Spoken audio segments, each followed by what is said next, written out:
Senidara seturang jadi bahan khotbah, bahan renungan tak nguyaturkan hendak ibuat ibas Lukas 3 ayat 10:5 10 pitu bagai pe ayat 20 sada 22 hendak iogekan kami man banta krina secara tunggal bagenda dina kata dibata. Arkiteken kalak sinterem pak sana nimai dingin ngarapkan kerehen Mesias si ipadan kendibata maka mamang Athena kera Johannes dengan nungkun ibas ukurda entah Johannes eikin Mesias si ipadan ken maka nina Johannes man bana krida aku pridikan kam alulau tapi rehme sekalak si belina nasangken aku ngusari nali sepatuna pe labo aku metunggung yang pridikan kam pagi adu kesah si badia ras api diruna enggo sikap ibas tanna guna miari ipepulungna page si perngis kubas lumbung tapi lapung-lapungna itutungna ibas api sila nimpet-nimpet.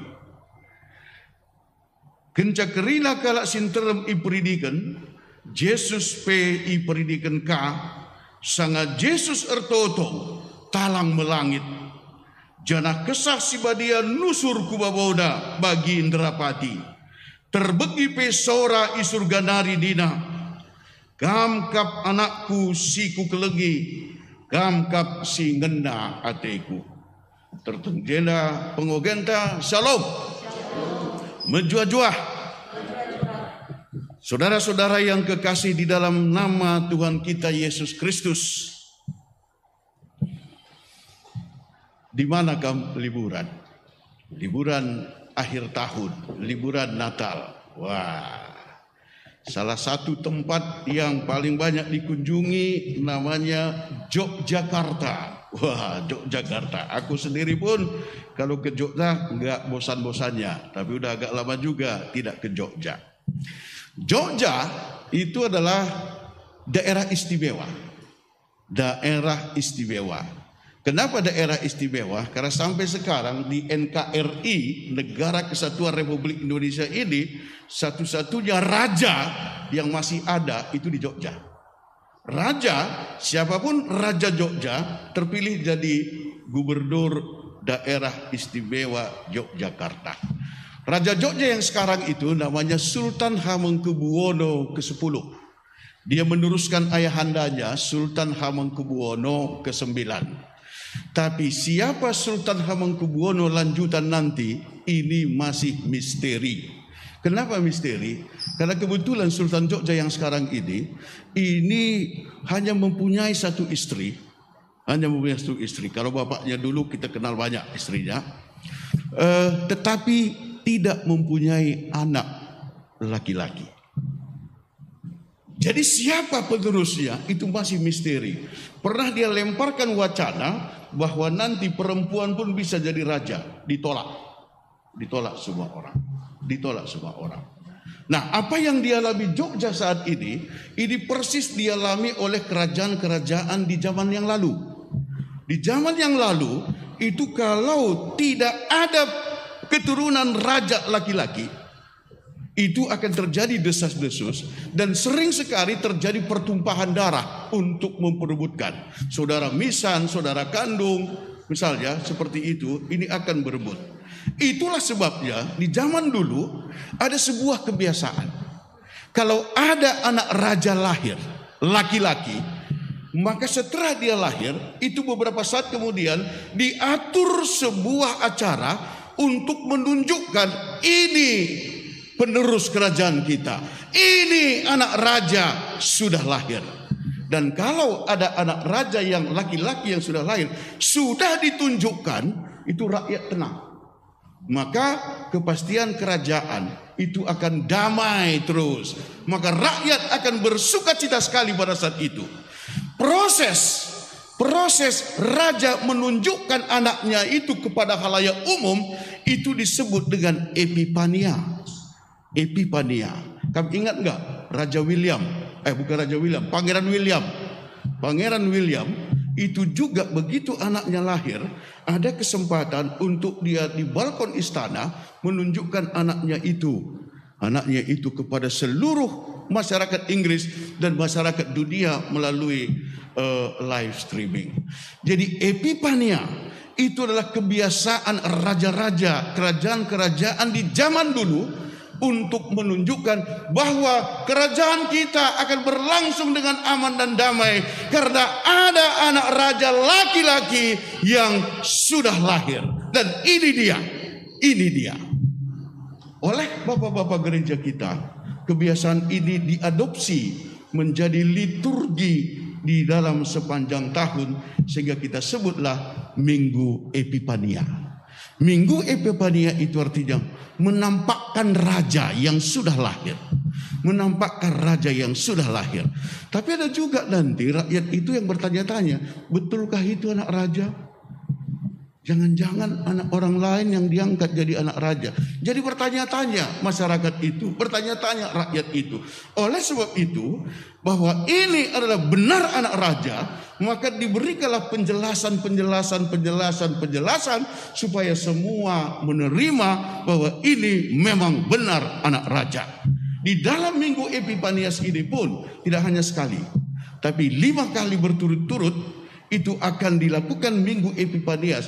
Tujuannya adalah menunjukkan anak raja, raja di atas segala raja, Yesus Kristus Tuhan kita. Tapi siapa Yesus itu? Apa tujuannya? Kenapa Allah kita itu mesti mempunyai anak? Ini kan kalau saudara-saudara kita itu masih bertanya-tanya.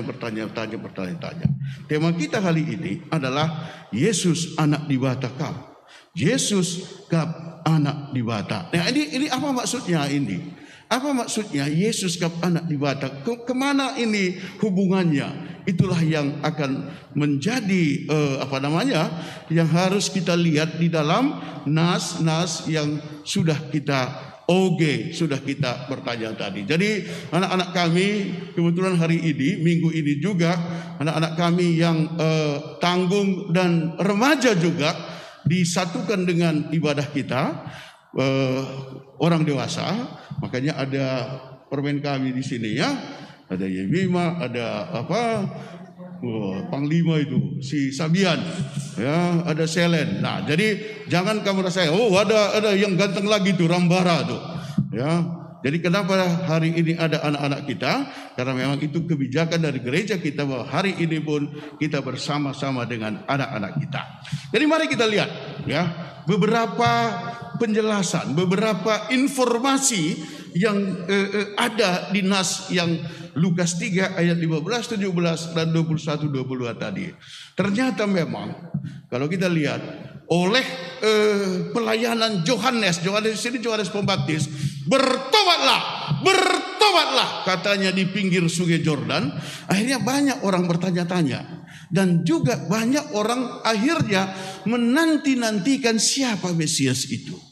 Apalagi kalau mereka mereview ke perjanjian lama, ke pustaka pada saat itu, bahwa sudah dinubuatkan akan lahir keturunan Daud, seorang yang paling adil, paling damai, dia adalah Mesias. Bertanya-tanya mereka sampai-sampai dalam hatinya, jangan-jangan ini dia si Yohanes inilah yang disebut Mesias itu. Tetapi tadi dijelaskan, Yohanes mendengar juga bahwa banyak masyarakat Yahudi pada saat itu yang merasa bahwa dialah Mesias itu. Lalu dia meluruskan dengan penuh kerendahan hati. Dia berkata, ngosari tali sepatuna pe aku labu metunggu. Ngosari tali sepatuna pe aku labu metunggu. Artinya apa? Membuka tali sepatunya pun aku tidak layak. Tali sepatu loh ya. Tali sepatu. Pada saat itu bagian tubuh kita yang paling kotor itu kan kaki. Sepatu itu adalah lambang dari kerendahan. Maka dikatakan oleh Yohanes bahwa membuka tali sepatunya pun aku tidak layak. Artinya apa? Jauh teman-teman, jauh sekali. Jangan kalian jadikan aku, jangan kalian anggap aku Mesias itu. Aku terlalu rendah, aku terlalu berdosa, aku ini tidak ada apa-apanya. Membuka tali sepatunya pun aku tidak sanggup. Untuk menunjukkan keagungan siapa Mesias yang akan datang itu. Lalu dia lanjutkan lagi. Ndiruna enggo sikap ibas tanda. Selen tahu nggak ndiru nakku? Wina tahu nggak ndiru itu apa? Enggak, itu memang kalau kita di kota ini udah jarang sekali itu biari beras. Udah jarang sekali. Karena beras yang kita beli itu udah langsung masuk meja raja. Kalau di kampung itu ada namanya ndiru. Ndiru itu terbuat dari anyaman bambu, nakku. Itu khas di orang Karo, khas di suku Karo. Jadi nanti kalian suatu saat kalau pulang kampung cari itu apa ndiru. Ya, apa ndiru?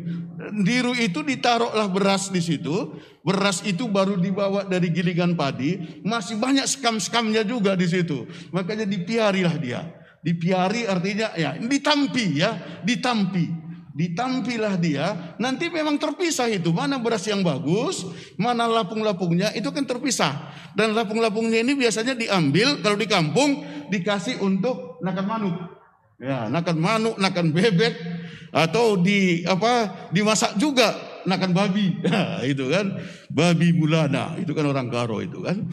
Ya, itu dia. Jadi ndiru.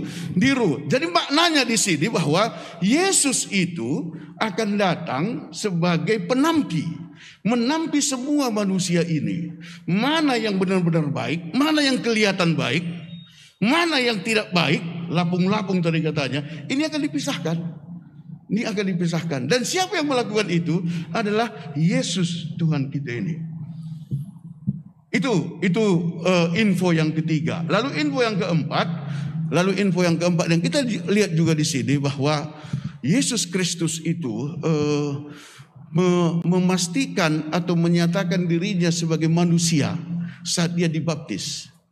Dia meskipun tadi Yohanes Pembaptis berkata bahwa dia itu maha agung, membuka tali sepatunya pun aku tidak sanggup. Tapi akhirnya dengan penuh kerendahan hati, apa yang sudah dituliskan Yohanes, lakukanlah. Maksudnya apa? Masa aku Tuhan, kata Yohanes Pembaptis, masa aku yang membaptis kamu? Aku kan enggak layak membaptis kamu. Dijawab Yesus, apa yang sudah tertulis, lakukanlah. Maka dibaptislah dia. Dibaptislah Yesus di atas sungai Yordan. Dan setelah dibaptis, dia berdoa.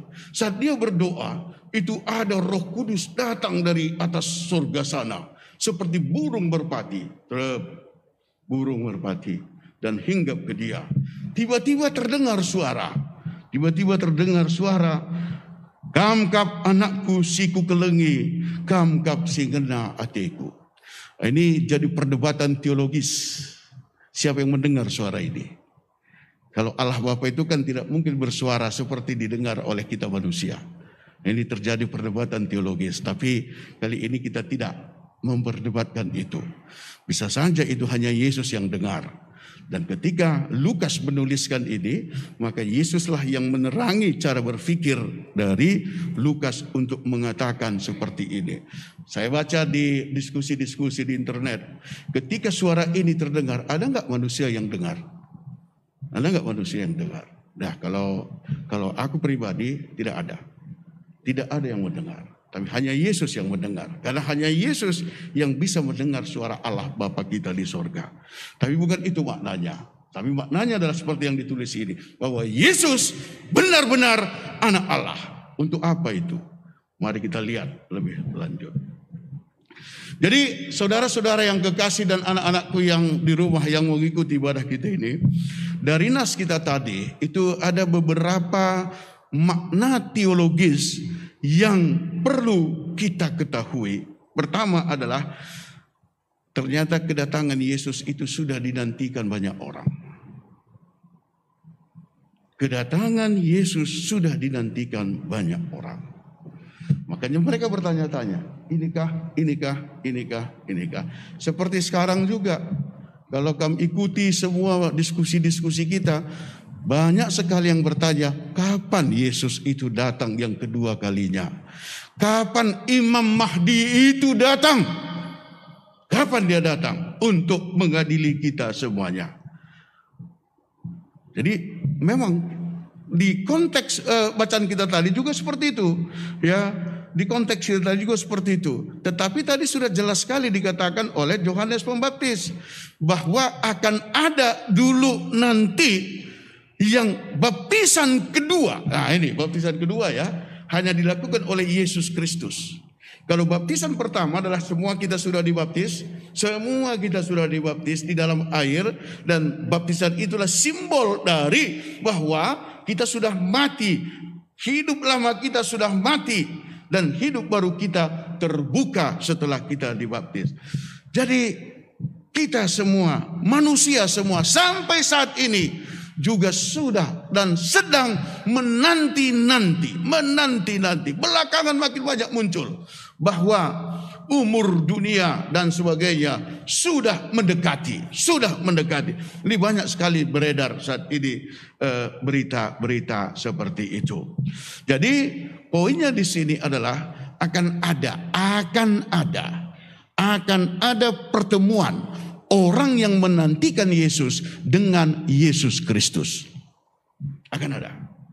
Jadi siapapun dia, sudah dibaptis atau belum, orang Kristen atau belum, kalau dalam hatinya itu pengen sekali bertemu dengan Yesus Kristus, itu pasti akan ada pertemuan itu.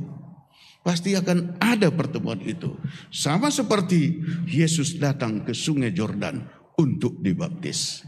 Tapi bagaimana caranya?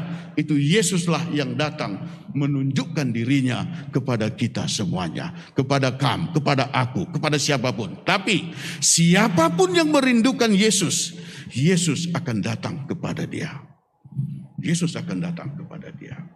Ketika kita di dalam hidup kita, sekalipun nanti kita sudah sampai ke ajal kita, tapi selama hidup kita itu selalu ada, aku ingin bertemu suatu saat dengan Yesus Tuhanku itu. Maka yakinlah, sekalipun kita sudah mati, Yesus akan menemui kamu. Ini yang pertama yang bisa kita lihat di sini. Lalu yang kedua, kita bisa melihat di sini siapa itu Yohanes Pembaptis. Yohanes Pembaptis ini adalah yang seluruh hidupnya itu tidak ada yang lain dia lakukan itu selain mempersiapkan kedatangan Mesias ke dunia ini. Membuka tali sepatunya pun aku tidak layak. Tidak ada manusia, nabi, raja, presiden, termasuk guru-guru timur sekalipun yang lebih besar, lebih agung, lebih mulia dari Yesus Tuhan kita. Itulah sebenarnya yang ingin dikatakan oleh Yohanes Pembaptis ketika dia berkata, membuka tali kasutnya pun aku tidak layak. Kalau Herodes itu dia tunjuk terus, hai Herodes, jangan kau ketawa, padahal raja pada saat itu ya, jangan kau ketawa. Permaisuri yang di dekatmu itu bukan istrimu, itu istri abangmu itu. Dia berani seperti itu. Padahal Herodes adalah raja yang amat berkuasa. Itulah sebabnya nanti Herodes memenggal kepala Yohanes Pembaptis. Ini kisah selanjutnya yang bisa kita lihat. Jadi yang dimaksud oleh Yohanes Pembaptis di sini bahwa tidak ada yang lebih besar, tidak ada yang lebih mulia, tidak ada yang lebih agung selain daripada Yesus Kristus Tuhan kita. Yesus Kristus Tuhan kita. Jadi ada kesanggapan si luar biasa kalau kita ini mempunyai hati yang merindu kepada Yesus Tuhan kita tadi, ya, merindu kepada Yesus Tuhan kita tadi. Yohanes Pembaptis, kenapa dia bisa berkata seperti itu? Nah, ini kamu ingat nggak kisahnya ya? Ketika suatu saat Maria datang melewati gunung-gunung ke rumah Elisabet, dan pada saat itu Elisabet itu sedang mengandung Yohanes, dan Elisabet berkata, siapakah aku ini sehingga aku dikunjungi oleh ibu Tuhanku? sebab aku merasakan bayi yang ada di dalam kandunganku ini bergerak. Penafsir berkata, Yohanes Pembaptis sudah diberkati oleh Roh Kudus sejak dia di dalam kandungan. Yohanes Pembaptis sudah mengenal Yesus sejak dia di dalam kandungan, sehingga dia berkata bahwa mengosari tali sepatunya pun aku tidak sanggup. Tapi berikutnya apa? Apa respon Yesus kepada Yohanes Pembaptis? Ya, respon Yesus kepada Yohanes Pembaptis di Lukas 7 ayat 28, dia berkata seperti ini. Aku berkata kepadamu, di antara mereka yang dilahirkan oleh perempuan tidak ada seorang pun yang lebih besar daripada Yohanes. Namun yang terkecil dalam kerajaan Allah lebih besar daripadanya. Orang yang merendahkan dirinya di hadapan Yesus ternyata dibalikkan oleh Yesus, ditinggikan setinggi-tingginya. Jadi nggak usahlah kita mencari kinihamatan di tengah-tengah manusia, nggak perlu. Yang perlu kita tinggikan hanya satu, Yesus Tuhan kita. Kita yang dipilih jadi pengurus kategorial, jadi pertua diaken. Dari seluruh pelayanan kita, nggak perlulah kita mencari kemegahan diri kita. Tapi yang perlu kita lakukan adalah meninggikan Yesus setinggi-tingginya dan menempatkan kita serendah-rendahnya. Pada saat kita merendahkan diri kita di hadapan Yesus, Yesus akan meninggikan kita. Amin. Amin, Win. Amin, Perben. Itu dia. Ini yang ditunjukkan oleh ayat ini kepada kita. Lukas 7 ayat 28 dikatakan bahwa ternyata dibandingkan semua manusia yang pernah lahir, tidak ada yang lebih besar dari Yohanes Pembaptis. Dan salah satu buktinya adalah Yohanes Pembaptis diizinkan untuk meninggal dengan kepala dipancung dalam usia yang mirip sekali dengan Yesus Tuhan kita. Usia 30-an. Semua murid-murid Yesus, semua rasul-rasul Yesus diizinkan untuk mati seperti cara Yesus mati. Tapi Petrus berkata, aku enggak layak kalau disalib kepalaku di atas. Aku tidak seperti Yesus itu. Balikkan. Akhirnya dibalikkan. Jadi Petrus itu disalib matinya, tapi dibalikkan. Kakinya di atas, kepalanya di bawah. Itulah sebabnya Yesus suatu saat berkata, siapa yang sayang akan nyawanya akan kehilangan nyawa. Tapi siapa yang kehilangan nyawa oleh karena aku, maka dia akan memperoleh nyawanya yang kekal. Jadi itulah hadiah ya, itulah hadiah. Hadiah dari Tuhan kita itu yang paling tinggi. Diizinkannya kita hidup seperti dia, mati seperti dia. Dan Yohanes Pembaptis adalah yang pertama. Ya, sebelum nanti murid-muridnya Petrus, Andreas, Yohanes semuanya, Thomas juga seperti itu. Nah, kemudian ini yang ketiga maknanya yang paling penting, ini yang berkaitan dengan tema, itu adalah seperti ini. Bahwa tadi dikatakan diruna enggo sikap ibastana, jenari ipiarina megerina, janah ipisahkena jadi dua, simberngis ipersada, janah itamakan kulumbung, tapi sideban lapung-lapungna, itutung kubas api gara silar nimpet-nimpet. Ngeri, ini ngeri banget ini. Jadi sebenarnya Yesus itu adalah nanti yang akan menghakimi kita semuanya. Menghakimi. Dan apa yang harus dimiliki oleh hakim itu sehingga dia tidak salah pilih. Si lapung ia akan bergis, si bergis ia akan lapung. Jadi apa yang harus dimiliki oleh sang hakim itu? Kalau hakim di dunia ini sering sekali seperti itu. Sering sekali. Tidak bersalah dikatakan bersalah. Belakangan terbukti bahwa aku sebenarnya yang membunuh dulu. Oh, udah penjara teman kita itu 25 tahun. Baru diketahui. Jadi ketika nanti kita ini dihakimi, bagaimana caranya supaya tidak salah pilih? Bisa salah pilih kaplu dia akan Bapak Esti. Tamakan ku akap lambung-lambung lah. Monggo bahaya Pak Gindi.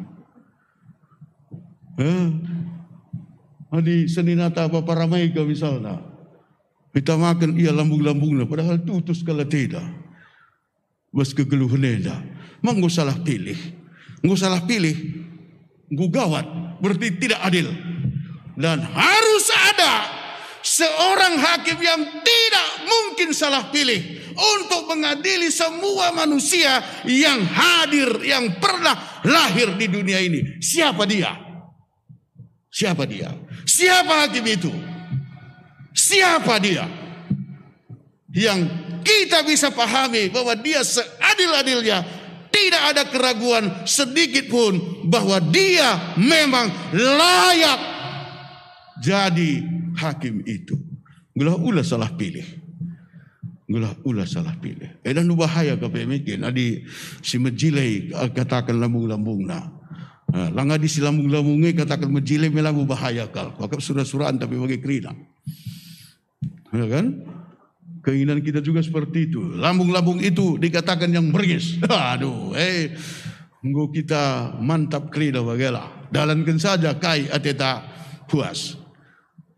Kai ateta merincu, dalankan saja gereja. Jadi harus ada. Harus ada. Jadi hakim itu siapa? Harus Allah sendiri. Harus Allah sendiri.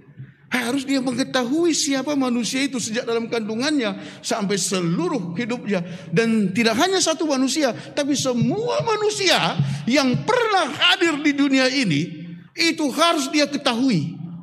Wah, kualifikasi apa yang harus dia miliki sehingga dia bisa menjadi hakim yang agung itu? Kualifikasi apa? Tidak lain dan tidak mungkin, harus Allah sendiri.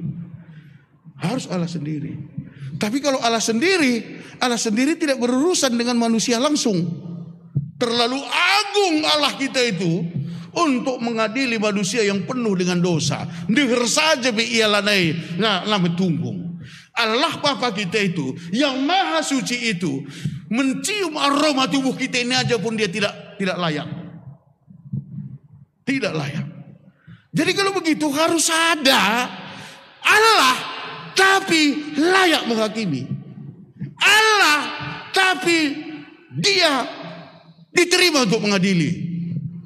Siapa itu? Harus ada anaknya. Harus ada anaknya. Harus ada anaknya yang bisa mewakili dia untuk menghakimi. Wow, jadi makin jelas ya kenapa Yesus itu satu-satunya Tuhan, satu-satunya guru agama, satu-satunya imam yang harus kita sembah, bukan yang lain, bukan yang lain, bukan yang lain. Tidak ada yang lebih suci, tidak ada yang lebih agung, tidak ada yang lebih maha tahu selain Yesus Tuhan kita.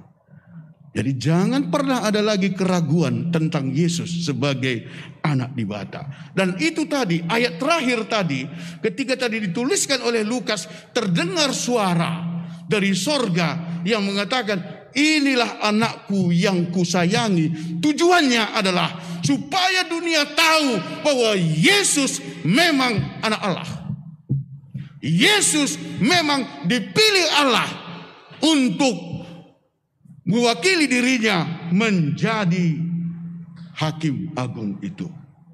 Karena tidak ada siapapun yang bisa masuk ke logika manusia, ke pikiran manusia yang layak menjadi hakim, yang layak sinagangin dirundai, sinagangin diru untuk miari kita semua ini.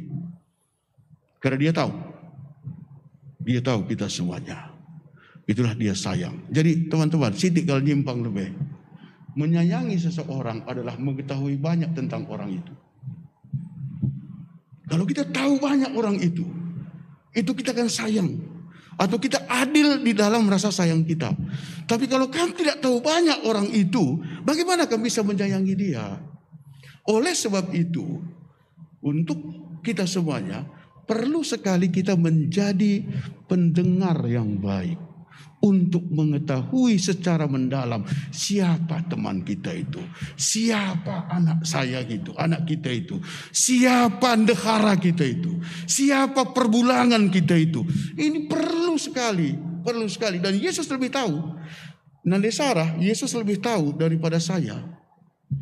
Oleh sebab itu pasti Yesus lebih bisa menyayangi Nande Sarah daripada saya. Saya pun selalu berusaha untuk menyayangi Nande Sarah. Dan semakin saya sayang, semakin saya ingin tahu. Ingin tahu, ingin tahu. Dan ternyata sebagai contoh ilustrasi, Nande Sarah itu bertangan dingin kalau nanam bunga.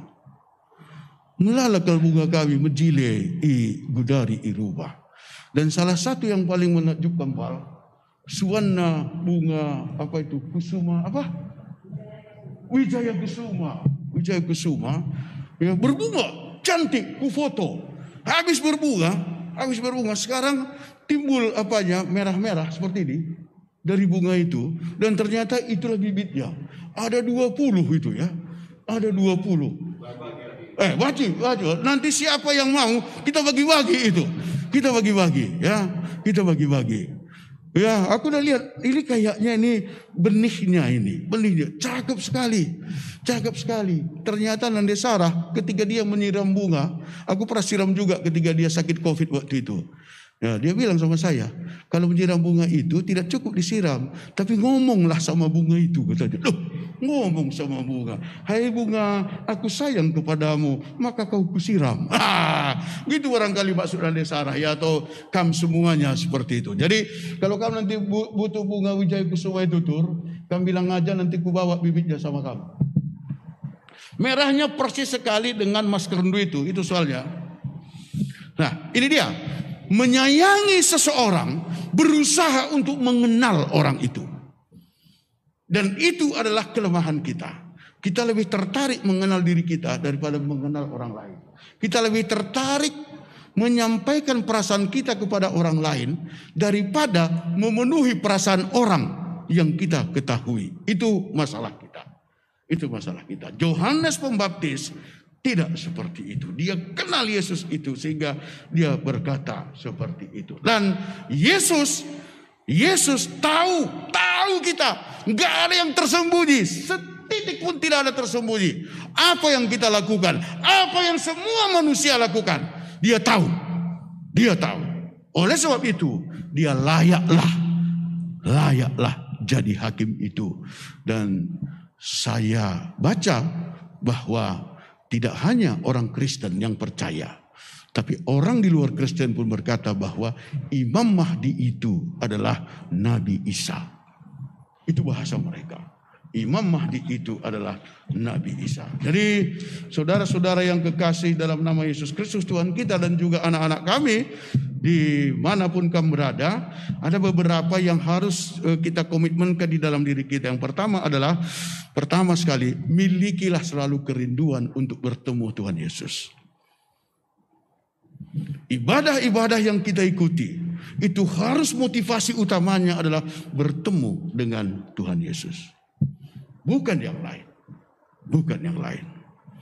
Yang kedua, kalau kita jadi serayan, kalau kita jadi pengurus kategorial, panitia apapun yang bertugas untuk ujung-ujungnya memperkenalkan Yesus, pelayanan kita seperti song leader, organis, apapun ini kan tujuannya adalah menunjukkan kasih sayang Tuhan Yesus itu.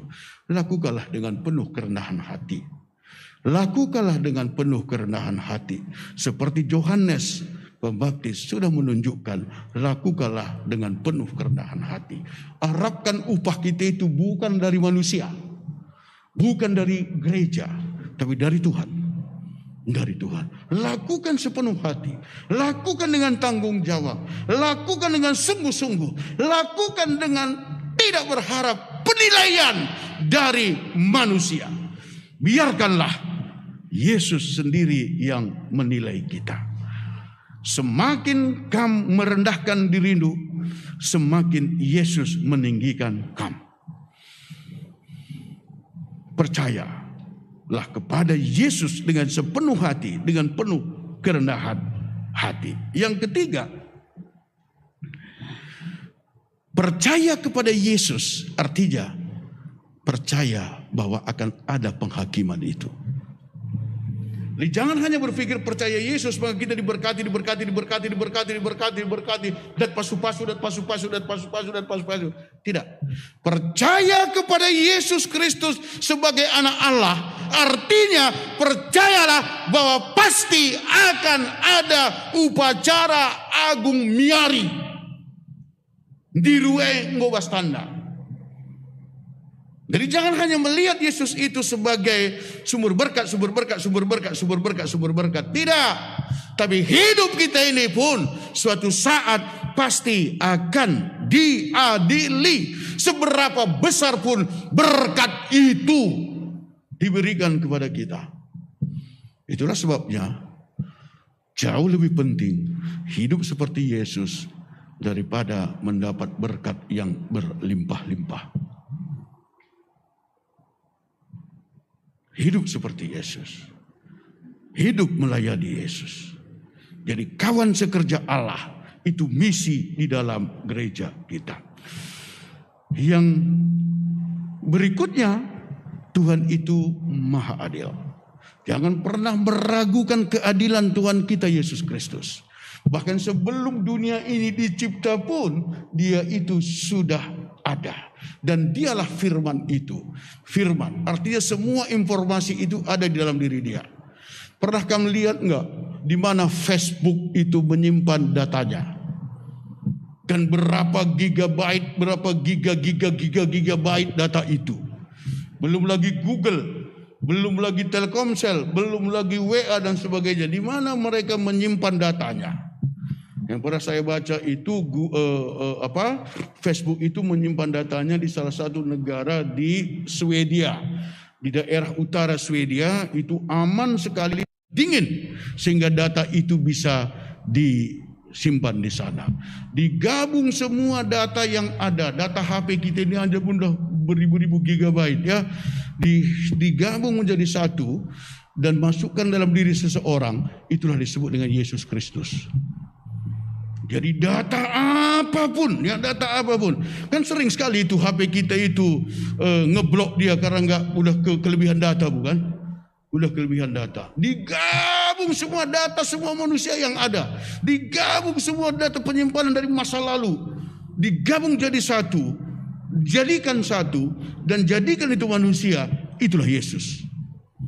Firman sudah menjadi manusia. Jadi data apapun itu ada di dalam Yesus. Jadi nggak mungkin dia nggak adil.